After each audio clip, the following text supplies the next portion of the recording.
चलिए, तो आप सभी का बहुत बहुत स्वागत है टीएससी जेईई नीट के बेहतरीन से प्लेटफॉर्म पर। और हमने अपने सिलेबस को स्मूथली आगे बढ़ाया है और बहुत कुछ जाना है और हमने काफ़ी कुछ चीज़ें समझी हैं। और यस, 10 जुलाई से अपना नया 12th का पोर्शन ओपन हो जाएगा।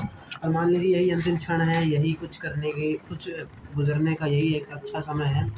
17 सितंबर तक अगर हम अपनी मुहिम में कामयाब हो जाते हैं कि फ़िज़िक्स भी ख़त्म, केमिस्ट्री भी ख़त्म, उसके बाद फिर आपके ऊपर, अगर आप जेईई के एस्पिरेंट हैं तो मैथ का बोझ रहेगा, और अगर आप नीट के एस्पिरेंट हैं तो सिर्फ बायो का बोझ रहेगा। फिजिक्स केमिस्ट्री का कोई बोझ नहीं रहेगा। और कितनी अच्छी बात है, फिजिक्स केमिस्ट्री चाहे नीट हो चाहे जेईई हो, दोनों में ईजी आती है। और फिजिक्स थोड़ा कंसेप्चुअल हो जाता है, लेकिन केमिस्ट्री जनरली ईजी ही आती है। थोड़ा अगर हार्ड भी आएगा तो थ्योरेटिकल आएगा। 17 सितंबर तक हमारा फिजिक्स ख़त्म, केमिस्ट्री ख़त्म, उसके बाद सिर्फ रिवीजन। तो अगर अभी रिवीजन नहीं कर पा रहे हैं ज़्यादा क्लास की वजह से, कोई प्रॉब्लम नहीं है। फिर भी हमने साथ में रिवीजन सीरीज़ भी ओपन कर दी है। रात में आइए, 15-20 मिनट रिवीजन करिए, समय बचता है, इतना लंबा लंबा क्लास नहीं लेते हैं। और नॉर्मल जितना कम से कम समय में हो सकता है उतने में आपको कंटेंट दे के सब कुछ दिया जाता है। कंटेंट बहुत स्मूथली आपको डिलीवर किया जाता है। अगर फिर भी अगर नहीं आता, यू कैन कॉन्टैक्ट मी। और यस, सितंबर के बाद हमारा मंजिल सीरीज़ भी आएगा। इसमें वन शॉट के बेसिस पर हमने पूरे चैप्टर को कवर भी करेंगे। और सितंबर से अपना per day single mock test, और अक्टूबर से डबल मॉक टेस्ट। मतलब दिसंबर तक अपने को 150 मॉक टेस्ट का टारगेट रखना है। और दिसंबर तक हमें पता लग जाना चाहिए कि हमारी तैयारी कितनी अच्छी है, फिजिक्स केमिस्ट्री मैथ में या फिजिक्स केमिस्ट्री बायो में। चलिए, तो कल हमने मजल वेलोसिटी पढ़ा था, और कल हमने पहले आपको बताया था कि मजल वेलोसिटी होता क्या है। कि अगर गन की बुलेट की वेलोसिटी निकाल रहे हैं गन के रिस्पेक्ट में, तब उसको हम मजल वेलोसिटी बोलते हैं। या फिर अगर हम सेल की वेलोसिटी निकाल रहे हैं विथ रिस्पेक्ट टू कैनन, तब हम बोलते हैं उसे मजल वेलोसिटी। मतलब किसी के रिस्पेक्ट में कोई वेलोसिटी निकाल रहे हैं जो फायर हो रहा है, चाहे गन है चाहे सेल है, तो वो आपका मजल वेलोसिटी यहाँ से कहलाएगा। और आप यहाँ पे मोमेंटम भी कंजर्व कर सकते हैं, क्योंकि आपका जो एनजी होता है वो आप उसको नेगलेक्ट कर देते हो बिकॉज ऑफ स्मॉल टाइम की वजह से। तो इसका जो इम्पल्स होता है, जो इम्पल्सिव फोर्स होता है, वो ज़्यादा अच्छा खासा नहीं आता, जिसकी वजह से हम उसे नेगलेक्ट कर देते हैं। इसके ऊपर हमने कल एक क्वेश्चन भी किया था और कुछ होमवर्क क्वेश्चन करने के लिए भी दिए थे। एक क्वेश्चन है जनरली इसी के ऊपर पूछा गया है, और वो क्वेश्चन क्या कह रहा है एक बार देखते हैं। क्वेश्चन कह रहा है कि आपके पास एक टैंक है जिसका टोटल मास है 5। क्वेश्चन में कहा है हमारे पास एक टैंक है और इस टैंक का टोटल मास है 500 kg।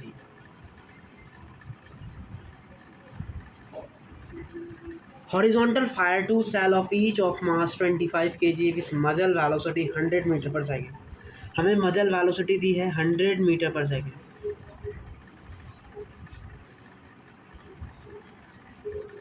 और हमें साथ में दिया है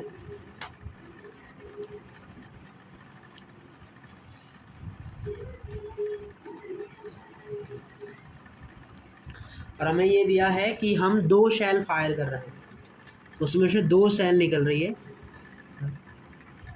2 गोले जो हैं तोप में से निकल रहे हैं, और इसका वजन है 25 kg। तो सबसे पहले क्या करेंगे, हम इसका डायग्राम बनाएंगे। तो हम हमेशा बताया कि एक तो बिफोर वाला डायग्राम बनेगा और एक आफ्टर वाला डायग्राम हमें देखने को मिलेगा। तो ये बिफोर है, जब टॉप फायर नहीं हुई। अब सबसे पहले एक शेल फायर होगी, तो यहाँ पर एक शेल फायर होगी, तो वो जो शेल है वो बाहर की तरफ निकल जाएगी। करीबन इसका डायग्राम आपको ऐसे देखने को मिलेगा।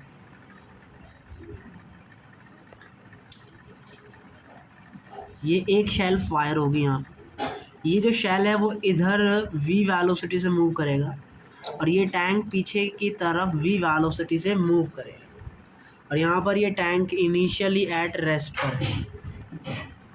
इसका मतलब है कि, और हमें मजल वेलोसिटी दी है, इसका मतलब इस शेल का वेलोसिटी क्या होगा, 100 माइनस v। ओके, अब आप क्या करेंगे, यहाँ पर आप मोमेंटम कंजर्व कर सकते हो। तो मोमेंटम कंजर्व क्या कहता है कि P initial is equals to P final. Initially ये टोटल रेस्ट पर है, तो यहाँ पे मोमेंटम इनिशियली 0 हो जाएगा, और इसके बराबर करोगे फाइनल मोमेंटम के। तो फाइनल मोमेंटम में क्या आएगा, एक बार टैंक है, टैंक का वजन है 475 kg हो जाएगा, और जिसका वजन पीछे के डायरेक्शन में होगा, तो माइनस वी आई कैप लिखेंगे। दोनों का डायरेक्शन सेम है, so we should not need to write the direction. Speed है 100 माइनस वी। तो अब ये इधर जाएगा, माइनस माइनस प्लस हो जाएगा। We understood. हाँ अब ये कट जाएगा, इसे ऐसे काटेंगे, कितनी बार में कटेगा, 25 एकम 25 और 10 लाख किलो होगा, 25 निमा 225, 19V। अभी 20V हो जाएगा तो यहाँ से आपका जो V का वैल्यू है वो 5 मीटर पर सेकेंड आ जाएगा। इसका मतलब जो फर्स्ट सेल है उसका वेलोसिटी आ जाएगा 95 मीटर पर सेकेंड, और आपका जो टैंक है वो 5 मीटर पर सेकेंड की स्पीड से पीछे की तरफ मूव करता हुआ आपको नज़र आएगा। लेकिन अब हमने एक और शेल फायर किया है तो उसका क्या केस बनेगा।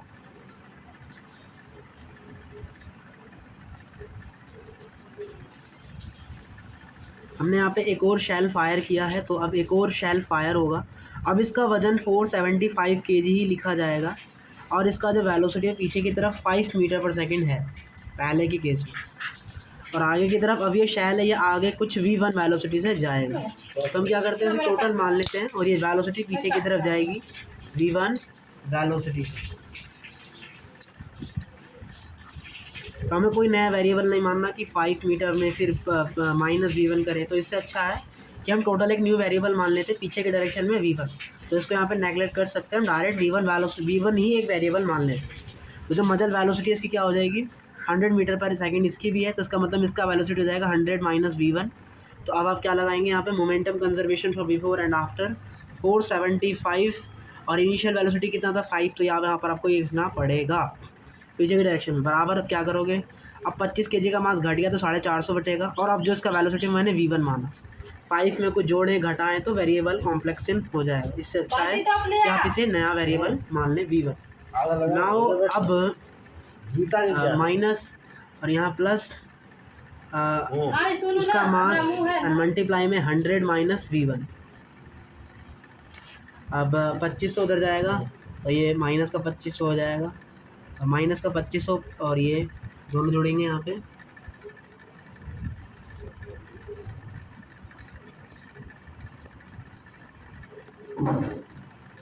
और यहाँ 2500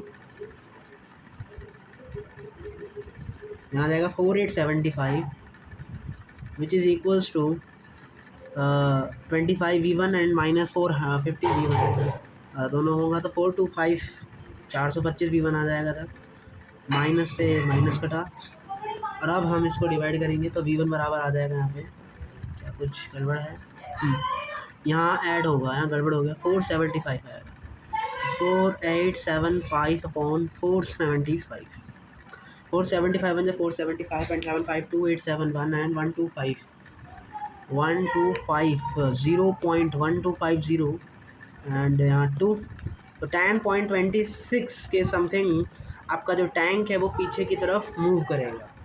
तो इस तरीके से अब शेल की वेलोसिटी निकालोगे तो शेल का वेलोसिटी 100 माइनस क्या आ जाएगा, 10.26 आ जाएगा। और पहले वाले शेल का वेलोसिटी कितना आया था 95 मीटर पर सेकेंड, इसका कितना आया है 89.74 के समथिंग ये वेलोसिटी जो है इसकी आ जाएगी। और इसको उससे निकालेंगे तो भी हमारा वैसे ही देखने को मिलेगा। इस तरीके से यहाँ पर हमारा ये क्वेश्चन हो गया। चलिए आगे क्वेश्चन करते हैं अगला। क्वेश्चन नंबर है 49 और क्वेश्चन कह रहा है a boy of mass 20 kg and a girl of mass 15 kg are standing on a plank of mass 65 kg। ये हमारे पास एक प्लैंक है जिसका टोटल मास है 65 kg, और इस पर एक बॉय और एक गर्ल खड़े हैं। बॉय का मास 20 kg है और गर्ल का मास 15 kg है। क्वेश्चन ने कहा है कि initially they are at rest, और प्लांक जिस भी सरफेस पे रखा है वो सरफेस स्मूथ, मतलब कोई हॉरिजॉन्टल फोर्स मतलब कहें तो कोई इसमें वो फोर्स हमें देखने को नहीं मिलेगा, कौन सा, फ्रिक्शन वाला, ये स्मूथ सरफेस है, ठीक है। तो हमसे क्वेश्चन में बोला है कुछ समय के बाद initially system was at rest and now both start moving toward, अच्छा, each other with speed 20 metre पर second with respect to plank. अब दोनों 20 मीटर पर सेकंड की स्पीड से मूव करना शुरू कर देते हैं, ये भी आगे की तरफ मूव कर रहा है और ये भी आगे की तरफ मूव कर रहा है, और जो उसका स्पीड है वो 20 मीटर पर सेकंड है, और चूंकि इसने विद रिस्पेक्ट टू प्लांक नहीं लिखा है तो ये अंडरस्टूड है, sorry with respect to plank ही दिया है, इसका मतलब ये ग्राउंड के फ्रेम में नहीं है, और हम मोमेंटम कंजर्वेशन ग्राउंड के फ्रेम में ही लगाते हैं। तो कैसे लगाएंगे, सबसे पहले हम इसका वो जनरली एक तो बिफोर का केस और एक आफ्टर का केस जनरली हमको यहाँ पे ड्रॉ करना पड़ेगा। तो करते हैं इसको ड्रॉ। मक्खन लगा दे और खाते हैं। ये कहानी हमारी, और इनिशियली सिस्टम रेस्ट पर है। अब क्वेश्चन ने कहा है कि ये जो लड़का है 20 मीटर पर सेकंड की स्पीड से मूव कर रहा है, और ये भी 20 मीटर पर सेकंड की स्पीड से इधर की तरफ मूव कर दिया गया। तो ये हमारा है 20। तो ये हमारा क्वेश्चन था। इसका velocity with respect to plank दिया है, तो जो प्लांक है वो v वेलोसिटी से अगर पीछे मूव कर रहा है तो इसका वेलोसिटी कितना आ जाएगा 20 माइनस वी, ये तो हम जानते ही हैं। तो ये लड़के की वेलोसिटी आ गई with respect to ground floor. और अगर इसका वेलोसिटी निकालेंगे तो क्या आएगा, ये इसी की तरफ मूव कर रहा है तो लड़के का वेलोसिटी हो जाएगा 20 प्लस वी। तो आपको सबका वेलोसिटी पता है तो क्या लगा सकते हैं यहाँ पर हम,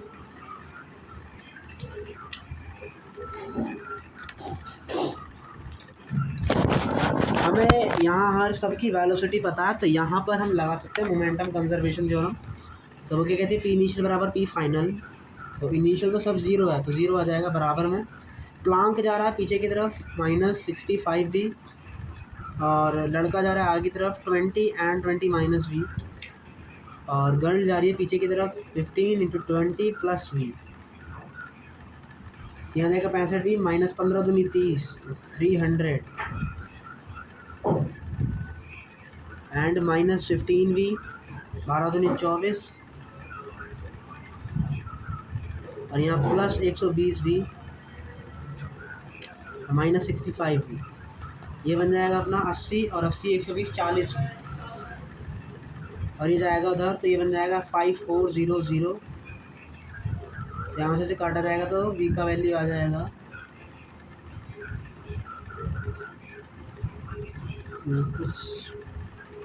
ये 120 नहीं है +20 है, तो हाँ -65 वी, 400, 20 वी, 315 वी, या 100 हो जाएगा। 400 में 300 गया तो 100 बन गया। तो यहाँ जाएगा 100 इज इक्वल टू 100 वी। तो जो प्लांक है वो 1 मीटर पर सेकंड की स्पीड से पीछे मूव करता हुआ हमें नज़र आएगा। लड़के की वेलोसिटी कितनी हो जाएगी 19 मीटर पर सेकंड, और गर्ल की वेलोसिटी कितनी हो जाएगी 21 मीटर पर सेकंड पीछे की डायरेक्शन में, माइनस आई गया और ये आगे की डायरेक्शन में आई गया। तो इस तरीके से हमने ये वाला क्वेश्चन कर लिया जो कि काफ़ी ईजी क्वेश्चन था। चलिए आगे बढ़ते हैं और अगला क्वेश्चन करते हैं। अब क्वेश्चन ने कहा है a boy of mass 20 kg is standing on a plank of mass 80 kg। एक लड़का है जो कि प्लैंक पर खड़ा है, कल वाले क्वेश्चन की तरह ही।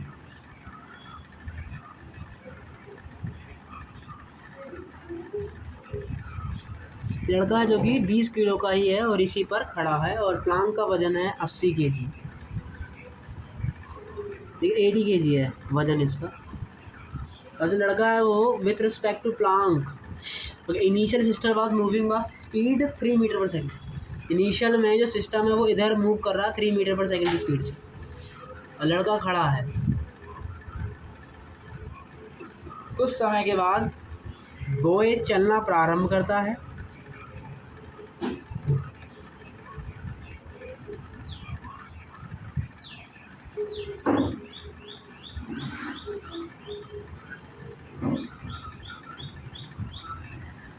तो बॉय आगे की तरफ मूव करना शुरू करता है और उसका स्पीड है 10 मीटर पर second in positive x direction. तो अगर प्लांक पीछे v वेलोसिटी से मूव करेगा तो लड़के का वेलोसिटी हो जाएगा 10 माइनस v। हमें कोई नया वेरिएबल नहीं मानना, 3 विन जो है वो वैसे ही रखना है, जैसे एक क्वेश्चन करा था उसी तरीके से। हमें यहाँ पे कोई v-3 या 3 + v ऐसे कुछ नहीं करना, हमें एक नया वेरिएबल ले लेना है v बस। अब मोमेंटम कंजर्वेशन लगाएंगे, ये तो ज़ीरो हो जाएगा तो इसका कितना आएगा 240 माइनस का which is equals to minus का 80 वी माइनस का 80 वी एंड प्लस 20 मल्टीप्लाई में 10 माइनस वी, तो कितना बन जाएगा 200 माइनस 20 वी। अब ये इधर जाएगा तो प्लस का हो जाएगा और ये बनाएगा 440 का, प्लस का है कि माइनस का है। 20 kg इस डायरेक्शन में पॉजिटिव,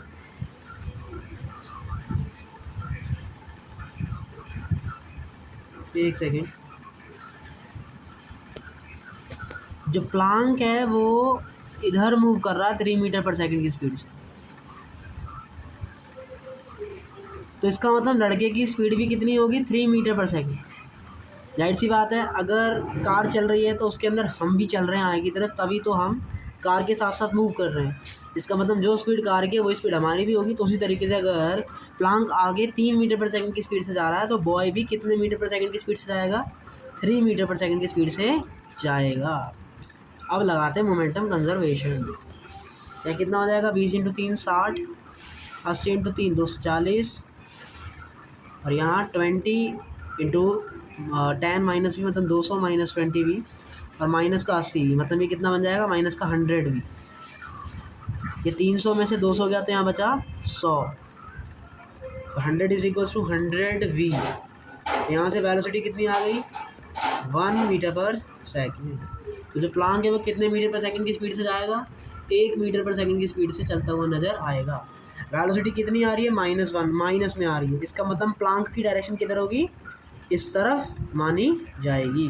तो बस यही फ़र्क होता है साइन का, माइनस आ रहा है तो इसका मतलब जो आपने डायरेक्शन माना है उसका उल्टा कर दो, और ज़्यादा इसमें कोई फ़र्क नहीं है। आंसर हमारा सही।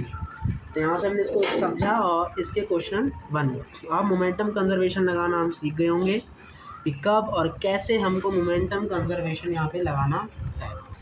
ये तो हमारे फर्स्ट प्रोफाइल के क्वेश्चन है कि अगर या तो ब्लॉक चल रहा है, सॉरी या तो प्लांक चल रहा है या बॉय चल रहा है या दोनों चल रहे हैं, या कैनन में से शेल फायर हो रही है या बुलेट में से गन में से बुलेट फायर हो रही है, तो इन सब में आपको क्या लगाना है, कैसे वेलोसिटी निकालनी है, कैसे वेलोसिटी सेंटर ऑफ मास निकालना है, ये सब कहानी हमने अभी तक जानी। तो अब है हमारे सेकंड प्रोफाइल के क्वेश्चन, और जिसमें आपका अब क्या होने वाला है, तो अब हम जो पढ़ने वाले हैं वो सेकंड प्रोफाइल का। अभी तक हमने वेलोसिटी निकाली थी, अब हम सेकंड प्रोफाइल क्वेश्चन करेंगे।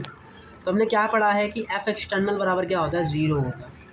इसका मतलब है कि पी इनिशियल बराबर क्या होता है, पी फाइनल होता है। हमने पढ़ा है अगर एक्सटर्नल फोर्स 0 है तो इंटरनल फोर्स उसके वेलोसिटी ऑफ सेंटर ऑफ मास में भी चेंज नहीं लाता, वो उसके एक्सीलरेशन सेंटर ऑफ मास में भी चेंज नहीं लाता, और साथ ही साथ वो उसके डिस्प्लेसमेंट ऑफ सेंटर ऑफ मास में भी चेंज नहीं लाता है।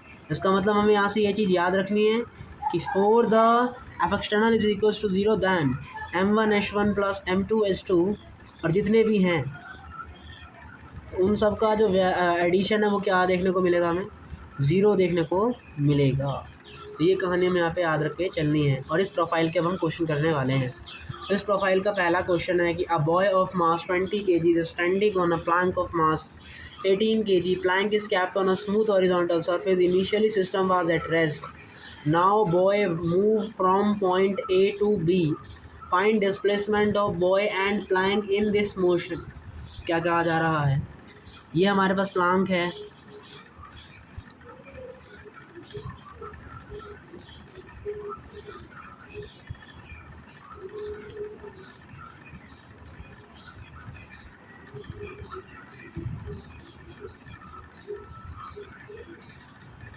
तो ये हमारे पास प्लैंक हो रही है कि बॉय है, बॉय का मास 20 kg है, प्लैंक का मास 18 kg है।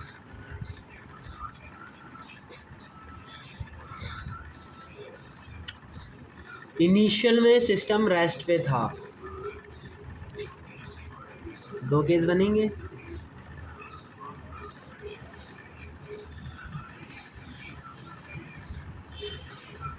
अब हुआ क्या कि बॉय मूव करता है पॉइंट ए से बी की तरफ, तो displacement of boy and plank, तो बॉय और प्लैंक में कितना डिस्प्लेसमेंट आएगा वो हमें बेसिकली पूछा है। तो माना ये पॉइंट ए है और ये पॉइंट बी है, क्या जी, ये हमारा पॉइंट ए है और ये हमारा पॉइंट बी है। क्वेश्चन में बोला है कि जो लड़का है वो पॉइंट ए से पॉइंट बी की तरफ मूव करता है। तो क्वेश्चन में पॉइंट ए से बी की जो लेंथ है वो कितनी दी है, 10 दी। तो ये जो लड़का है ये कहाँ से कहाँ जाता है, यहाँ जा रहा है आगे की तरफ। तो हमें करना क्या है, हमें बेसिकली ये बताना है कि जो लड़का है वो कितना मूव कर रहा है, ये हमसे पूछा गया है। तो क्या करेंगे, जैसे मोमेंटम कंजर्वेशन लगाते थे वैसे यहाँ पे डिस्प्लेसमेंट सेंटर ऑफ मास को भी हम क्या कर सकते हैं, ज़ीरो कर सकते हैं। तो माना कि जो लड़का है वो एक्स आगे, ये जो प्लैंक है वो पीछे की तरफ एक्स डिस्प्लेस हुआ है, तो लड़का कितना डिस्प्लेस होगा, इसे पॉइंट ए से बी जाना है। तो अगर प्लैंक एक्स से डिस्प्लेस हुआ है तो 10 में से कुछ दूरी घट जाएगी और लड़का आगे की तरफ मूव कर जाएगा। इसका मतलब लड़का कितना डिस्प्लेस हुआ है, 10 माइनस एक्स जो है लड़का डिस्प्लेस हुआ है, जैसे हम वेलोसिटी करते थे वैसे। नाउ अब यहाँ लगा देंगे S centre of mass equals to 0। So initially system was at rest, तो टोटल तो 0 आ जाएगा। और अब हमें क्या करना है, यहाँ इस वाले केस पे लगाना है। तो यहाँ मास इसका 20 kg है, कितना डिस्प्लेस हुआ है, ये डिस्प्लेस हुआ है 10 माइनस एक्स प्लस इसका मास, और ये डिस्प्लेस हुआ है X is equals to 0। 200 minus 20x plus 18x is equals to 0। और 80 में से 20 गया तो 60 उधर गया तो माइनस का 60x। एक सेकंड एक्स पीछे डिस्प्लेस हुआ है तो यहाँ पे डायरेक्शन क्या आएगी, नेगेटिव आएगी। इसका मतलब ये आएगा, तो ये क्या बन जाएगा -100, तो इधर क्या हो जाएगा +100। तो यहाँ से डिस्प्लेसमेंट क्या आ गया हमारा 2। इसका मतलब प्लैंक कितना डिस्प्लेस होगा 2 मीटर, और बॉय 8 मीटर की तरफ डिस्प्लेस होता हुआ नज़र आएगा। तो इस तरीके से ये हमारा क्वेश्चन था जिसको हमने ईजिली कर लिया। अब ऐसे ही एक और क्वेश्चन है, क्वेश्चन क्या कह रहा है देखिए। A boy of mass 40 kg, अब बॉय का मास है 40 kg and a girl has a mass of 30 kg are standing on a plank of mass 50 kg। Initially system was at rest, find displacement of plank if boy move to the position of girl. इसका मतलब girl की position वही है लेकिन लड़का move कर रहा है आगे की तरफ। तो इसका डायग्राम बनाते हैं। कहानी क्या है, कहानी ये है कि अ बॉय है एंड अ गर्ल। बॉय का मास इस बार है 40 kg और गर्ल का मास है 30 kg। एक फूडी ला रहा है, एक दही ला रहा हूँ, एक पीछे लगा रहा हूँ, जल्दी से ठीक है। और इसका मास है 50 kg।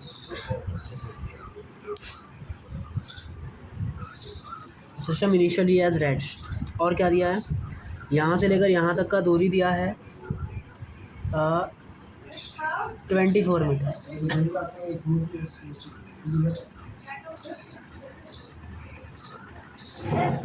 ओके देखो बहुत सिंपल क्वेश्चन है।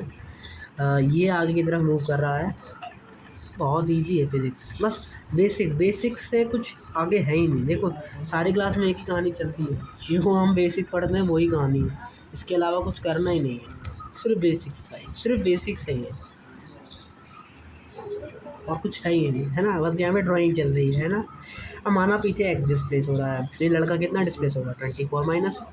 क्या लड़की डिस्प्लेसमेंट कर रही है, लड़की की डिस्प्लेसमेंट कहाँ करती है, लड़के तो जाता है लड़की के पीछे। इसका मतलब लड़की वही है लेकिन प्लांग आगे खिसक रहा है एक्स से, तो लड़की वही थोड़ी ना रहेगी, लड़की भी तो खिंचेगी एक्स से। इसका मतलब लड़की का डिस्प्लेसमेंट आ जाएगा एक्स। अब यहाँ क्या लगा देंगे, S centre of mass equal to 0। तो देखिए M1 S1 तो -14 है, और -13x प्लस 14 इंटू 24 मतलब 24 चौके 96 960 एंड -40x। अच्छा यहाँ तो 50x आएगा, 50 30 80 80 40 12 मतलब 120 आ गया। तो यहाँ से x का वैल्यू क्या आ जाएगा हमारा 960/120। यहाँ से अपना x का डिस्प्लेसमेंट कितना आ गया 8 सेंटीमीटर। यहाँ आंसर आ गया 12×96। तो ये हमारा डिस्प्लेसमेंट आ गया 8 सेंटीमीटर के समथिंग। अब हम आगे बढ़ते हैं और अपना अगला क्वेश्चन यहाँ पे डिस्कस करते हैं। ये जो सेकंड प्रोफाइल थी यहाँ पर हमें इजीली समझ आ गई होगी कि सेकंड प्रोफाइल में हमें कैसे काम करना है। चलिए अब एक और क्वेश्चन है। अब ये क्या होगा कि अब लड़का भी मूव कर रहा है और लड़की भी मूव कर रही है, तो अब आपको स्विच कर रहे हैं दोनों की पोजीशन को, इसका मतलब दोनों मूव कर रहे हैं। तो प्लैंक कितना डिस्प्लेस हुआ है, the question is just asking to you. चलिए कैसे करेंगे, इसको कॉपी कर लेते हैं, जस्ट सेम क्वेश्चन। चलिए ये रहा आपका अगला क्वेश्चन, और सिर्फ कंसेप्ट बेसिक से सारी कहानी हो रही है इसमें भी। मास वास सब सेम है, बस फ़र्क कितना है कि अब ये दोनों मूव कर रहे हैं। तो इसका मतलब हम क्या कहेंगे, अगर ये एक्स से पीछे मूव कर रहा है तो इसका कितना डिस्प्लेस होगा 24 माइनस एक्स, और ये उसी डायरेक्शन में जा रहा है, ये कितना डिस्प्लेस होगा 24 प्लस एक्स। तो बस काम खत्म।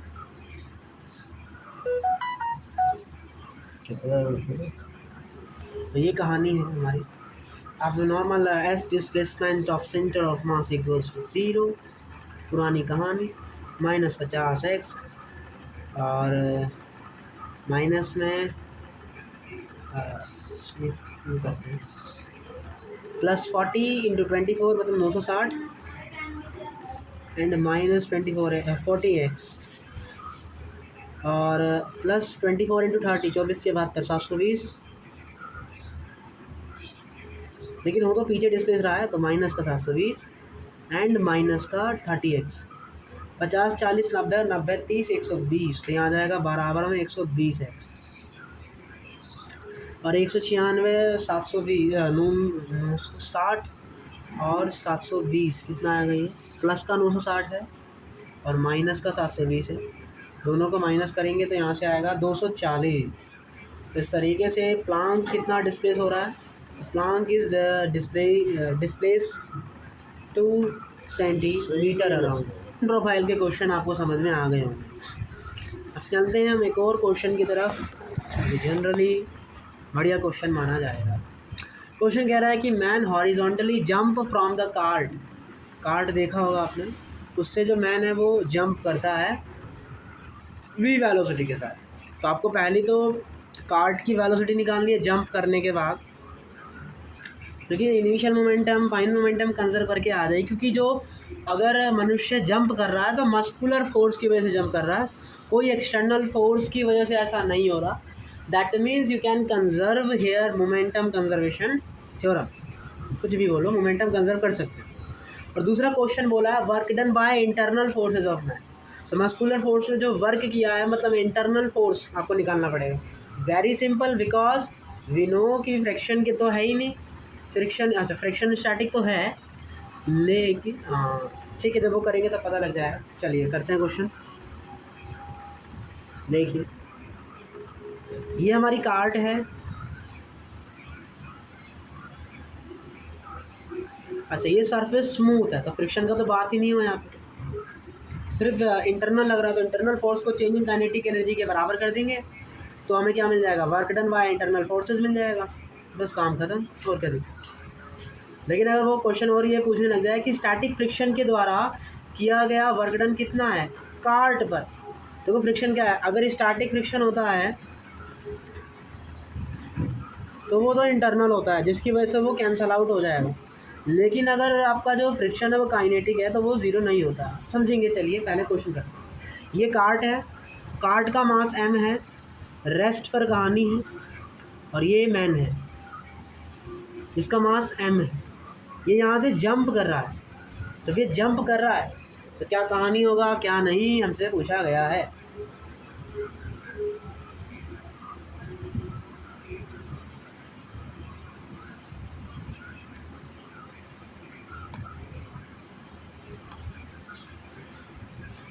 देखिए ये कहानी हमारी क्वेश्चन की। ये आगे माना कि जो कार्ट है अगर ये आगे मूव करेगा तो कार्ट पीछे जाएगी, झटका पीछे लगेगा तो कार्ट पीछे मूव करेगी, सरफेस स्मूथ है। तो अगर ये v वेलोसिटी से जा रहा है तो इसका वेलोसिटी क्या होगा, v माइनस v1। इसके पास भी कुछ वेलोसिटी होगी जो कि v में से माइनस करनी पड़ेगी। तो इसका वेलोसिटी पता लग गया, इसका वेलोसिटी पता लग गया, मोमेंटम कंजर्व कर लीजिए। तो इनिशियल तो 0, फाइनल में क्या आ जाएगा mv plus small m and v minus 1 यहाँ जाएगा mv1 बराबर m plus m small m and multiply v। तो वेलोसिटी क्या आ जाएगी कार्ट की जंप करने के बाद, मतलब v1, यही है वेलोसिटी ऑफ कार्ट जो जंप कर रहा था उस समय की वेलोसिटी यही है। तो क्या आ जाएगी, क्या m plus capital M upon m and multiply में v। तो ये क्या आ जाएगा, यहाँ से अपना आंसर आ जाएगा। तो पहला क्वेश्चन इज़ बहुत ईजी, कुछ हार्ड नहीं था। अब दूसरा क्वेश्चन भी वेरी इजी, देखिए स्टैटिक फ्रिक्शन तो नहीं है, फ्रिक्शन स्टैटिक है और स्टैटिक फ्रिक्शन इंटरनल जो कि कैंसल आउट हो जाएगा तो ज़ीरो हो जाएगा। कार्ट और मनुष्य जब जंप कर रहा था तो उसके बीच, तो इसका मतलब वो तो ज़ीरो हो जाएगा वहाँ पे। तो सिर्फ वर्क डन कौन सा लगेगा, इंटरनल फोर्सेस की वजह से वर्क डन लगेगा, जो कि बराबर आएगा चेंज इन काइनेटिक एनर्जी के। Initially total system is what, rest, that means यहाँ पर जो आप फाइनल वाली काइनेटिक एनर्जी लिख दीजिए, आपको क्या मिल जाएगा, इंटरनल फोर्सेस के द्वारा किया गया कार्य। और कौन कर रहा है, मैन कर रहा है। तो half M V square, V किसका, पहले आदमी की वेलोसिटी, तो वो कार्ट वाली है जो कि V1 आई थी, कितनी आई थी वो V1, कितनी आई थी, ये आई थी, तो ये आदमी की वेलोसिटी हो जाएगी। और अब जो झटका पीछे लगा तो वो भी पीछे की तरफ मूव कर रहा है, तो हमें यहाँ पे उसकी वेलोसिटी भी लिखनी पड़ेगी। तो उसकी वेलोसिटी क्या है, हाफ कैपिटल एम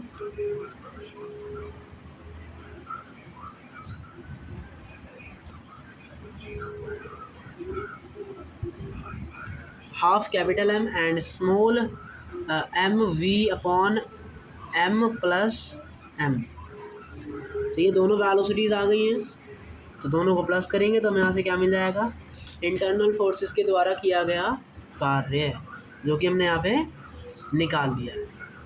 लेकिन अगर अब क्वेश्चन आता है कि यहाँ पर हमने जो लगाया ना स्टैटिक फ्रिक्शन ज़ीरो क्यों हुआ, क्योंकि स्टैटिक फ्रिक्शन के इंटरनल है और हमने सिस्टम क्या माना है, कार्ट प्लस मैन, जिसकी वजह से फ्रिक्शन क्या हो जाएगा, कैंसल आउट हो जाएगा, पढ़ाया है। लेकिन अगर फ्रिक्शन काइनेटिक होता, अब आप यहाँ पर काइनेटिक फ्रिक्शन को ज़ीरो नहीं कर सकते, ठीक है, काइनेटिक फ्रिक्शन इंटरनल नहीं होता, काइनेटिक फ्रिक्शन कभी ज़ीरो नहीं होगा इंटरनली, लेकिन फ्रिक्शन स्टैटिक है। लेकिन अगर क्वेश्चन आता work done bye static friction only on cart, cart पे कितना वर्क डन होगा स्टैटिक फ्रिक्शन, अब यहाँ पर कार्ट और आदमी नहीं है, तो इसका मतलब ये है कि यहाँ पर सिर्फ कार्ट वर्क कर रहा है, तो इसका मतलब यहाँ पे आपका जो वर्क डन होगा फ्रिक्शन स्टैटिक फ्रिक्शन के द्वारा वो ज़ीरो नहीं होगा। तो इसका मतलब क्या लिखेंगे, वही कहानी, चेंज इन काइनेटिक एनर्जी।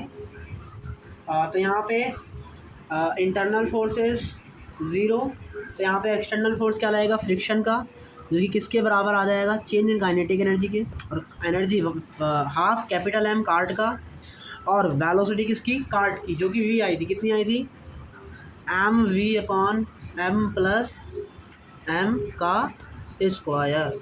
ये क्या आ जाएगा अपना static friction, work done static friction.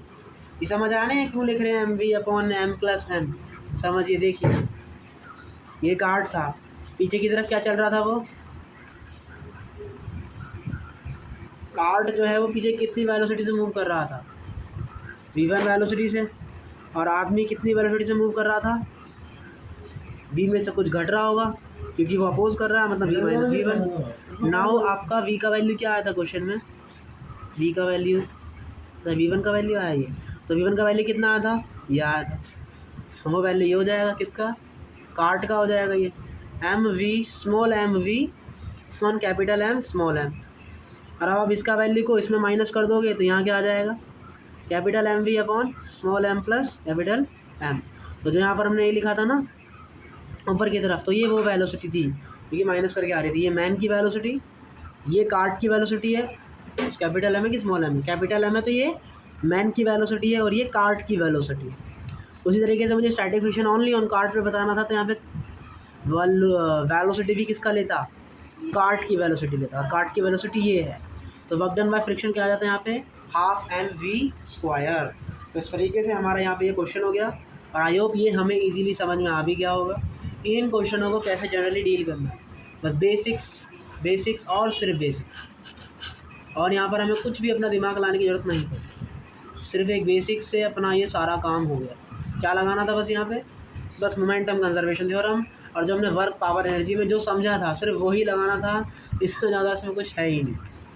I hope यहाँ पर आपको ये समझ में आया होगा। चलिए आगे बढ़ते हैं और अपने कंसेप्ट्स को और मजबूत करते हैं। चलिए तो हमने अपने सभी प्रोफाइल को समझा, अभी तक हमने 2 प्रोफाइल की क्वेश्चन करे, और देखो अभी तीसरा प्रोफाइल भी कर लिया हमने। ये तीसरी प्रोफाइल का तो क्वेश्चन था वर्क डन निकालना, तो ये वाली प्रोफाइल भी हमने देख ली। इसका मतलब अभी तक हम 3 प्रोफाइल देख चुके हैं। पहला प्रोफाइल क्या था हमारा, पहला प्रोफाइल ये था कि अगर आपका एक्सटर्नल फोर्स 0 हो गया तब आप मोमेंटम कंजर्व कर सकते हैं, और आपको वेलोसिटी वगैरह निकालने वाला क्वेश्चन यहाँ से आता था। और कैसे करना था आपने वो सारे क्वेश्चन यहाँ पे कर लिए थे। लेकिन सेकंड प्रोफाइल में आपने जाना कि अब आपको डिस्प्लेसमेंट निकालना है। तो अब क्या पढ़ा है कि अगर एफ एक्सटर्नल 0 होता है तो मोमेंटम कंजर्व हो सकता है और सेंटर ऑफ मास चेंज नहीं होता। यू सेंटर ऑफ मास 0 होगा, अब जो उसका डिस्प्लेसमेंट है वो भी 0 आएगा। तब आप क्या करते थे, m1s1 प्लस ms2 तो करके हम क्या निकाल लेते थे, डिस्प्लेसमेंट निकाल लेते थे। अब आता था हमारा तीसरा प्रोफाइल का क्वेश्चन, और उस प्रोफाइल में क्या जाना था, अगर एफ एक्सटर्नल 0 है तो मोमेंटम कंजर्व किया जा सकता है। इसका मतलब, और अगर नॉन कंजर्वेटिव फोर्स भी 0 है एंड नॉन कंजर्वेटिव भी 0 होगा क्योंकि सारे इंटरनली हैं, तो इसका मतलब K1 प्लस U1 बराबर K2 प्लस U2 कंजर्व किया जा सकता है। और साथ ही में UCM बराबर भी 0 होगा और M1S1 ये सब भी क्या होंगे, हमारे 0 आएंगे। तो ये हमारी तीसरी प्रोफाइल थी जिसमें हमने क्या जाना था कि net work done by internal forces may और may not be 0, it can change kinetic energy, internal energy and total energy. क्या अगर net work done by internal forces 0 भी हो सकता है और 0 भी नहीं हो सकता, लेकिन ये चेंज कर सकता है काइनेटिक एनर्जी को, इंटरनल एनर्जी को, टोटल एनर्जी। लेकिन जो इंटरनल नॉर्मल होता है, जो टेंशन होता है, जो स्टैटिक फ्रिक्शन होता है, ये हमेशा 0 होता है। ऐसा हमने अभी कुछ देर पहले वाले क्वेश्चन में जाना था। आइए अब हमने तीसरी प्रोफाइल के क्वेश्चनों को कर दे जिसमें आपको वर्क डन वगैरह निकालना होगा और उन चीज़ों को समझने का एक बार ट्राई करते हैं। बाकी बेसिक से होगा और किसी से नहीं होगा, सिर्फ अपने को बिफोर और आफ्टर वाली कहानी बनानी है और बस चेक करना है कि एक्सटर्नल 0 है या नहीं, फिर डिस्प्लेसमेंट, सेंटर ऑफ मास या वर्क डन जो भी पूछेगा क्वेश्चन में वो इजीली हम निकाल सकते हैं। There is not a much of hard task, very very easy concept और इसको हम इजीली कर सकते हैं। सेंटर ऑफ मास हमने देखा, not a much hard topic. लेकिन अब हम जो पढ़ने वाले हैं ये थोड़ा सा एडवांस लेवल का होगा जो कि हम मेंस के लिए स्किप कर सकते हैं और NEET के लिए भी हम यहाँ पे स्किप कर सकते हैं, बाकी एज योर विश। चलिए क्वेश्चन करते हैं। एक ब्लॉक है जिसका मास m है जो कि आपने रिलीज़ किया है रेस्ट से, from rest on a stationary smooth wedge of mass 3m। इसका मास 3m और इसका हाइट है h और इसका ब्लॉक है mass m। Free to move smooth horizontal surface, मतलब ये नीचे की तरफ मूव करेगा और ये सरफेस भी क्या है, स्मूथ है। When block just land on a horizontal surface, यहाँ लैंड करता है, then find displacement of H and speed of block and wedge. तो आपको ये जो है यहाँ पे निकालनी, एक तो स्पीड निकालना जब ये ब्लॉक अच्छा speed of block and wedge जब ये नीचे की तरफ डिस्प्लेस होगा और वेज कितना डिस्प्लेस होगा, आपको यहाँ पे ये सब निकालना है। तो देखिए आपको समझना कैसे है, कभी भी इस प्रोफाइल के क्वेश्चन आते हैं तो इन प्रोफाइल की क्वेश्चनों के करने के लिए देखो मेंस लेवल, नीट लेवल, कब दिमाग उनका बरस जाए कुछ भी हो सकता है। अपने को तो कंसेप्ट जान लेना चाहिए, ज़्यादा बड़ा कंसेप्ट नहीं है, ध्यान से समझते हैं कंसेप्ट को। तो टूल्स क्या हैं हमारे इन क्वेश्चन को करने के लिए? 3 टूल्स हैं, जिसमें पहला टूल्स है कि अगर आपका नॉन कंजर्वेटिव का फोर्स 0 है, कौन कौन से टूल्स हैं? पहला है MEC टूल, दूसरा मोमेंटम कंजर्वेशन टूल और तीसरा है आपका सेंटर ऑफ मास का टूल। तो अगर नॉन कंजर्वेटिव फोर्सेस के द्वारा किया गया वर्क डन अगर 0 है, दैट मीन्स यहाँ पर आप क्या लगा सकते हो, MEC लगा सकते हो, मैकेनिकल एनर्जी कंजर्वेशन लगा सकते हो। That means K1 plus U1 बराबर K2 प्लस U2 आप यहाँ पे लगा सकते हो। दूसरा, अगर F एक्सटर्नल 0 हो गया, चलिए पहले आपसे एक क्वेश्चन बोलते हैं, इफ़ F एक्सटर्नल बराबर 0 ऊपर वाले केस के लिए ही, तो क्या F एक्सटर्नल इन X डायरेक्शन में 0 होगा और हम यहाँ पे क्या मोमेंटम कंजर्व कर सकते हैं या फिर नहीं? समझिए क्वेश्चन ये रहा, F एक्सटर्नल बराबर 0 है, अरे रे, तो आप ये बताइए if F external is equals to 0, तब आपको ये बताना है, क्या बताना है, ये बताना है कि यहाँ पर F एक्सटर्नल 0 है या फिर नहीं। बताइए क्या यहाँ पर एफ एक्सटर्नल ज़ीरो है या फिर नहीं? कहाँ पर सर? यहाँ पर अभी पढ़ा था ना, ये ब्लॉक है, ये सॉरी वेज है, ये ब्लॉक है। तो इस पूरे पे बताइए क्या एफ एक्सटर्नल ज़ीरो है या फिर नहीं है, बताइए।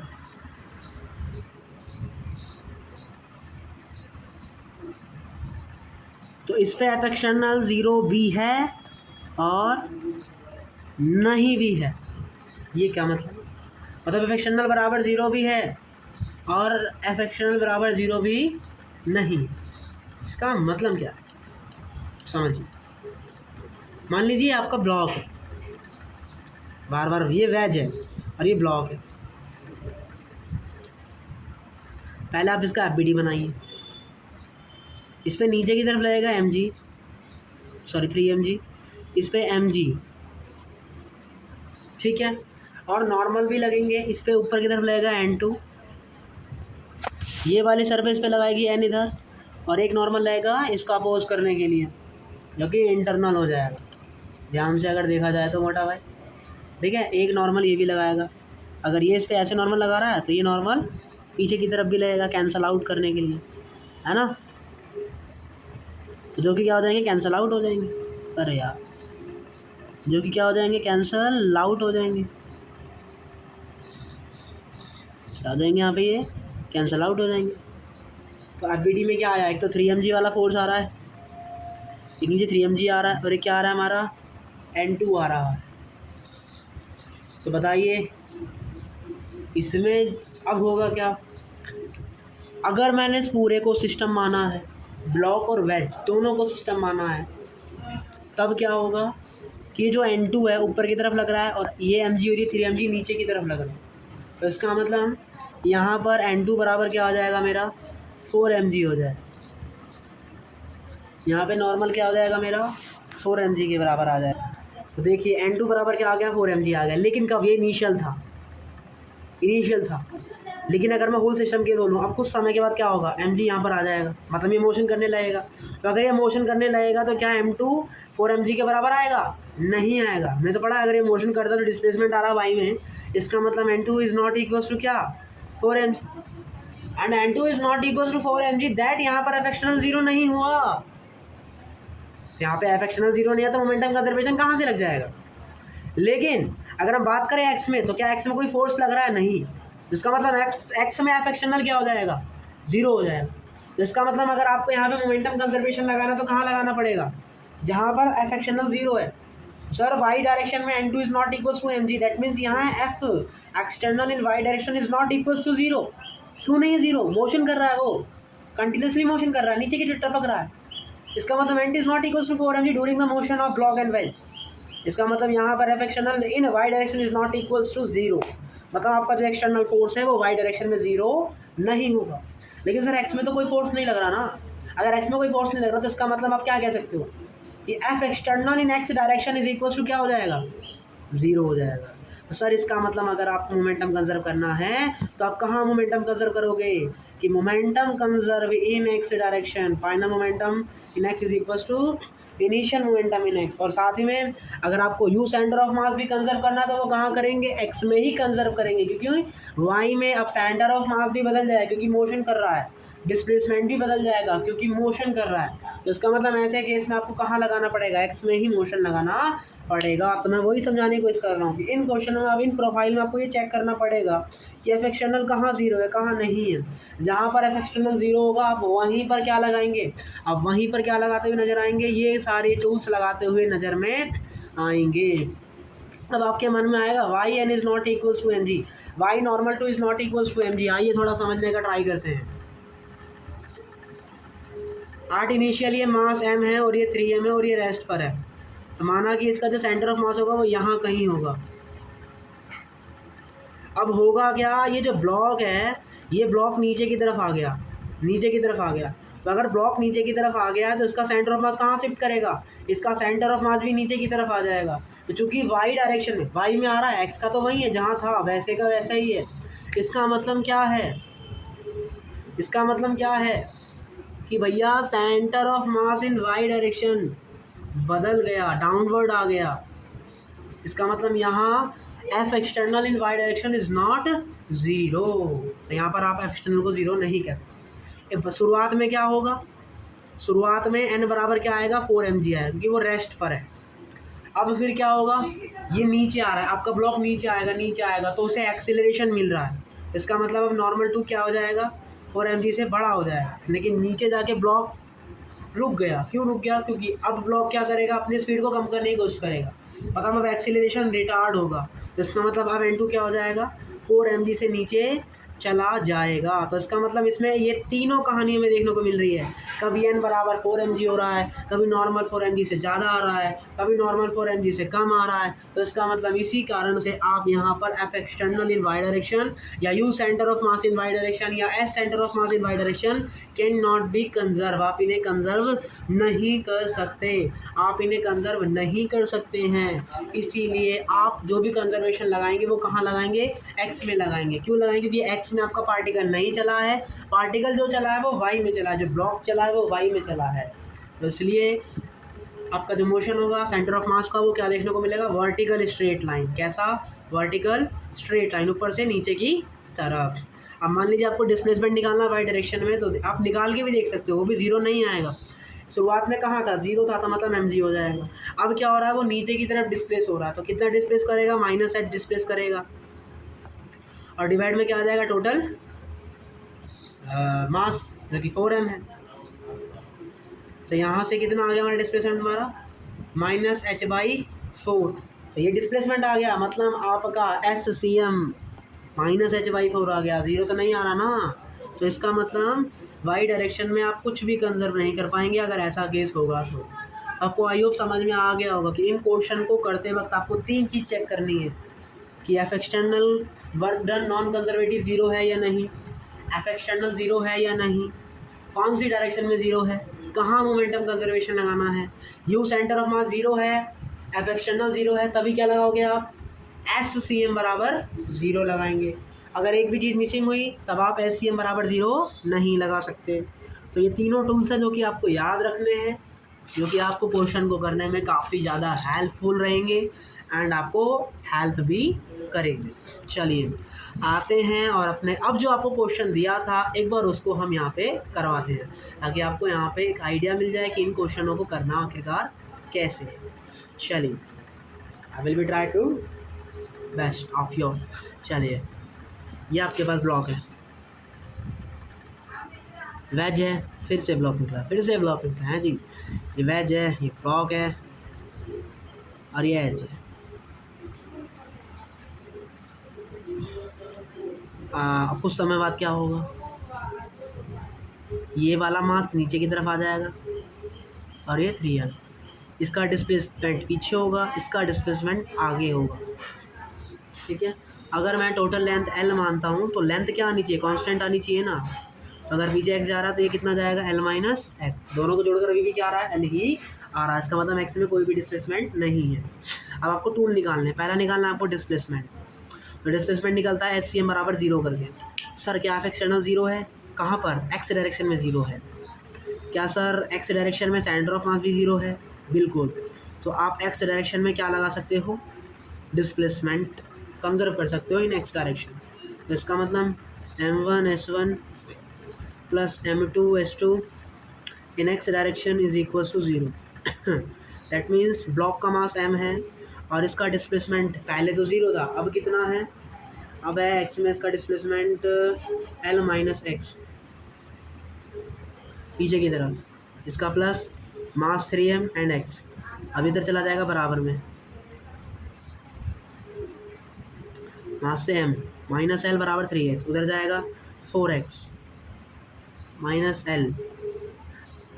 देखो ये माइनस में आती है, इसका मतलब आपने डायरेक्शन कुछ गलत लिया होगा। देखो उधर जाएगा तो माइनस होगा ना ये, तो यहाँ से हमारा डिस्प्लेसमेंट कितना हो गया, वो L/4 हो गया। तो इस तरीके से आपका जो 3m वाला वेज है वो कितना डिस्प्लेस होगा L/4, और m कितना डिस्प्लेस होगा 3L/4। पहला क्वेश्चन आपने पे कर लिया।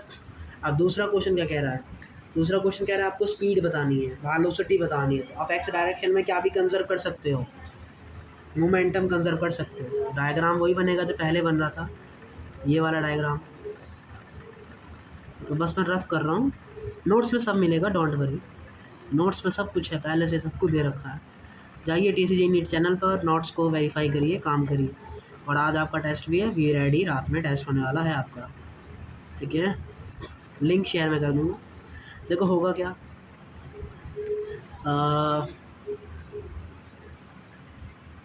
नीचे आने के बाद ये पीछे की तरफ v वेलोसिटी से जाएगा और ये आगे की तरफ v वेलोसिटी से जाएगा। अब वेलोसिटी दोनों का चेंज होगा तो इसलिए v1 v2 मान लेते हैं। अब क्या कंजर्व करेंगे, मोमेंटम कंजर्व करते हैं। तो मोमेंटम कंजर्व करते हैं तो क्या बोलेंगे, F external in X direction is equal to 0, X में पहले 0 थे, final momentum m into V1 minus का, और ये इधर 3m इंटू V2, m कटा तो यहाँ से क्या आ गया 3VT is equal to V1। तो पहला रिलेशन आ गया। अब एक और रिलेशन का जरूरत पड़ेगा, सर एफ एक्सटर्नल 0 इसका मतलब नॉन कंजर्वेटिव फोर्स 0 होगा। तो यहाँ सर आप क्या कंजर्व कर सकते हो, K1 प्लस U1 बराबर K2 प्लस U2 कंजर्व कर सकते हो। तो यहाँ कोई डिस्प्लेसमेंट वगैरह देखना नहीं होता, सिर्फ यहाँ नॉन कंजर्वेटिव फोर्स देखना पड़ता है। तो इसके पास कोई काइनेटिक एनर्जी है नहीं, क्या इसके पास काइनेटिक एनर्जी है नहीं, क्या इसके पास पोटेंशियल एनर्जी है नहीं, क्या इसके पास पोटेंशियल एनर्जी है, यस, क्योंकि ये एच हाइट ऊपर उठा है और प्लस में है, क्या लिखेंगे 0 प्लस mgh बराबर में। अब दोनों के पास क्या आ गया वेलोसिटी, लेकिन क्या काइनेटिक एनर्जी है, सॉरी पोटेंशियल एनर्जी है, बिल्कुल नहीं। क्या लिखेंगे हाफ mv² और हाफ 3mv² एंड इनिशियल तो 0 था। अब क्या होगा, m से m कट गया, अब 2 चला जाएगा उधर, यहाँ क्या आ जाएगा 2h is equals to what v1 square and plus 3v2 square, and we know 3v2 square is equals to v1। ये क्या बन जाएगा v1 का स्क्वायर, इसका मतलब ये क्या हो गया 2v1 का स्क्वायर। तो यहाँ से v1 का वैल्यू क्या आ गया हमारा रूट में।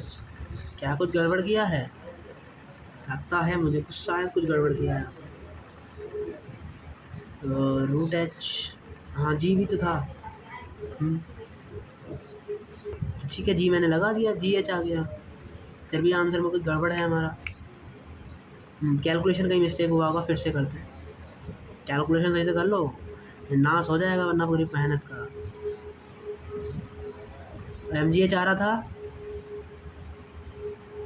Half mv1 square and v1 is equals to 3v2, मतलब 3 3 9vt स्क्वायर,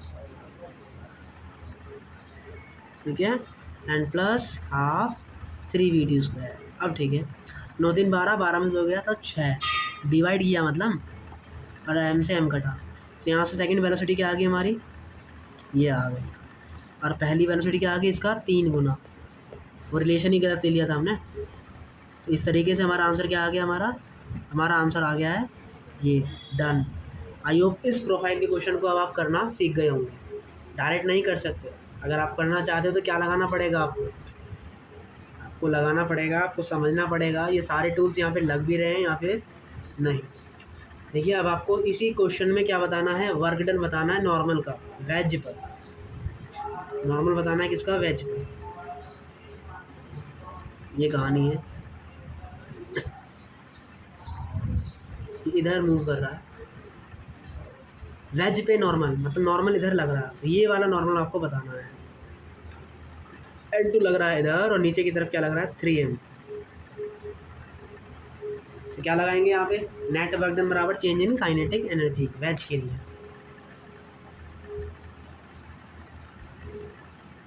तो इसका काइनेटिक एनर्जी तो हमने क्या बोला है, क्या आया था वेलोसिटी gh/6 आया था, √gh/6 आया था। अब N2 का वर्क डन बताइए और 3mg का वर्क डन बताइए। ये x में तो कुछ डिस्प्लेस ही नहीं हुए हैं, जिसका मतलब N2 और 3mg का वर्क डन क्या हो जाएगा 0 हो जाएगा। तो इसका मतलब यहाँ सिर्फ वर्क डन किसका आएगा, नॉर्मल का वर्क डन आएगा, क्योंकि बराबर होगा हाफ mv स्क्वायर के। और वेलोसिटी क्या है इसकी, मास तो 3m है ना, और वेलोसिटी क्या है, और mg का वर्क डन भी क्या, एक सेकेंड सॉरी मेरा मिस्टेक है। तो जो ब्लॉक है वो ऐसे मूव कर रहा है ना, बिल्कुल सर ब्लॉक ऐसे मूव कर रहा है। क्या ये वाला नॉर्मल इसके परपेंडिकुलर है, नहीं। क्या ये वाला नॉर्मल इसके परपेंडिकुलर है, यस। क्या ये वाला mg इसके परपेंडिकुलर है, यस। तो इसका मतलब परपेंडिकुलर होने की वजह से दोनों का जो वर्क डन है वो 0 हो जाएगा। क्या हो जाएगा, दोनों का वर्कडन जीरो हो जाएगा। आपको पता है ना कि अगर velocity is perpendicular to any force तो उसके द्वारा वर्कडन क्या आ जाएगा, जीरो आ जाएगा। तो इसलिए यहाँ पर वर्कडन मैंने क्या लिखा, जीरो बताया। मैंने जो पहले एक्सप्लेनेशन दिया था वो गलत है, ठीक है। अब जो बोल रहा हूँ वो सही है कि यहाँ पे वर्क डन जीरो होगा। क्यों, क्योंकि velocity is perpendicular to the normal force and velocity is always perpendicular to mg3 mg4। तो इसका जो वर्क डन होगा वो जीरो होगा। तो यहाँ सिर्फ वर्क डन किसका आएगा, नॉर्मल फोर्स का, जो कि बराबर होगा हाफ mv² के, half multiply 3m, and velocity कितना आया था gh/6 का, अंडर रूट का स्क्वायर करेंगे तो gh/6 ही आएगा। और बी हटा लीजिए अब, 3 2 6, तो यहाँ से नॉर्मल के द्वारा किया गया वर्कडन कितना आ गया, gh/4 mgh/4। तो इस तरीके से ये क्या हो जाएगा हमारा, नॉर्मल के द्वारा किया गया वर्कडन। मतलब ब्लॉक कितना वर्कडन लगाएगा mg पर, 3 mg वाले वेज पर, तो इतना वर्कडन जो है वो लगाता हुआ नज़र में आएगा। तो आई होप आपको ये क्वेश्चन समझ में आया होगा और इन सारे कंसेप्ट को समझ के आपने समझ लिया होगा इन क्वेश्चनों को करना कैसे। आइए एक और क्वेश्चन करते हैं और अपने कंसेप्ट को थोड़ा सा और मजबूत करते हैं, क्योंकि कंसेप्ट पढ़ने से और सीखने से आता है, बिना उसके आपका कंसेप्ट कभी भी स्ट्रांग नहीं होगा। मस्ट नो दैट, आप उसके याद रखिए, समझिए, सीखिए। चलिए करते हैं अपना क्वेश्चन अब।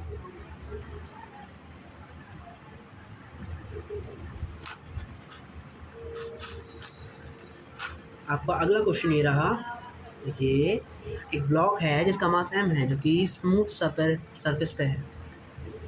अभी तक वो नीचे उतर रहा था, अब वो ऊपर चढ़ रहा है, सेम कहानी, अब वो ऊपर जा रहा है v वेलोसिटी से, और वेज का मास है 2m। इनिशियल ये सब रेस्ट पर है। The block of mass m is moving on a smooth horizontal surface with a speed v naught. Block encounter a smooth wedge as shown. Find maximum height attained by the block. पहले case में veg fix है और दूसरे case में veg fix नहीं है, वो भी आगे पीछे मूव कर सकता है, ठीक है। सबसे पहले एपीडी बनाएंगे। ये क्वेश्चन हमारा और फिक्स कर दिया, इसका मास नहीं दिया, वो दूसरे वाले केस का मास है, कोई मास नहीं, फिक्स है बेटा ये। तो फिक्स है तो मूव नहीं करेगा, तो ये ऊपर की तरफ चढ़ता जाएगा। अरे मैंने तो उसको कॉपी किया था ना, अरे राम जी करा कॉपी ना करेला तो दोकरा के कॉपी करा हमरा बोला था तनी, अब तो कर लिए कॉपी, कर लिया जी, कॉपी मत करना पेपर में, कॉपी हो जाएगा। अरे ठीक है, मेरा राइटिंग थोड़ा सुंदर है, आपको काम चलाना पड़ेगा। राइटिंग अब ये क्या करेगा, आगे की तरफ मूव करेगा आपका ये वाला ब्लॉक, है ना। तो एट इस पॉइंट पर हम इसका एपीडी बना लेते हैं। तो क्या क्या उस पर लगेगा, वेज फिक्स है तो वेज पे भी नॉर्मल लगेगा ना, ऊपर की डायरेक्शन में, नीचे mg लगेगा वेज का, इसका क्या लगेगा, यहाँ mg लगेगा, यहाँ क्या लगेगा, नॉर्मल। नॉर्मल क्या है, इंटरनल फोर्स, तो वो तो क्या हो जाएगा, कैंसल आउट हो जाएगा। इंटरनल फोर्स है तो नॉर्मल क्या हो जाएगा तुम्हारा, कैंसल आउट हो जाएगा, ठीक है।